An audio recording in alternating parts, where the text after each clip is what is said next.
I've heard it said, this is what you said. I've heard it said that people fall in love. I wish the expression was more like, we found love and then we chose it over and over together. And I was like, being married for almost 20 years, that is an adequate description of marriage and falling in love.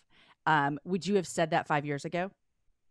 Probably not, Yeah. because I'm pretty honest in the book about how love is a thing meant for depths. It's a thing that's meant for something deep, like a fish has to go into the water in order to have oxygen to live. And my marriage, while it was good, there lacked this certain depth. So therefore, I always felt like it was leaning in for more oxygen, but couldn't quite find it. Mm. And it was like bobbing on the surface and going into the shallow, and bobbing on the surface and going into the shallow. But the depth that we were missing was not understanding how to get out of this dysfunctional dance where I would bring a concern to the table and my husband would personalize it. And he kept hearing me say, it's because you're not good enough. But Mm. that's not what I was saying. Mm-hmm. I was saying, I want us to work on this because I think there's more to us.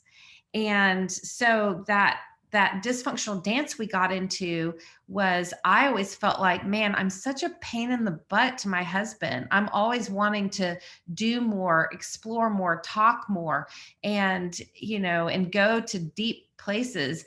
And he kept hearing, like, you're not good enough. You're Mm. not good enough.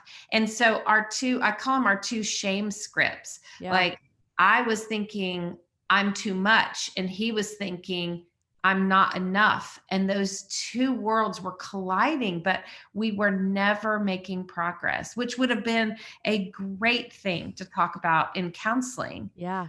But we had 5 kids. We were busy just like you Yep. guys. And I think I just kept thinking there'll be a season for that, but that season's not right now. And Jamie, if there was one thing that Art and I would both say with all of our heart, was we wish we would have tended to this dysfunctional dance that we were in.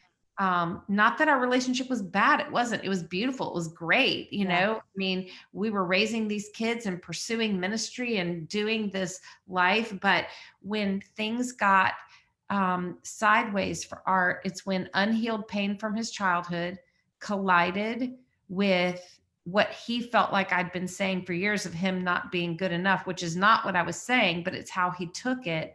Then those two worlds sent him eventually into a tailspin. And he got involved in some addictions and then an affair, and it just spun out of control. Yeah. You talk about that in here, and I loved that so much because I think that we underestimate what we bring to the table in our childhood, growing up. And speaking of y'all's vulnerability and getting deeper, you tell a story in here how you're reading one of your chapters to a friend over the phone, and it's a story of your childhood, and it's a story of how you felt growing up and things you felt. And I got a little teary-eyed when I was reading it this weekend because you say in there that Art happened to be going through and he felt moved by your words and you had this moment of vulnerability. Is that what you're talking about, that was missing, those moments of vulnerability and connection, that life was just going too fast? Yeah, it was not taking time to dig beneath the surface and really stand emotionally naked before one another and say, I see you for who you are, and I love you just the way you are. And those tender, vulnerable, emotionally naked moments, they take time. And I think we just weren't great at hitting the pause button on life and experiencing those moments.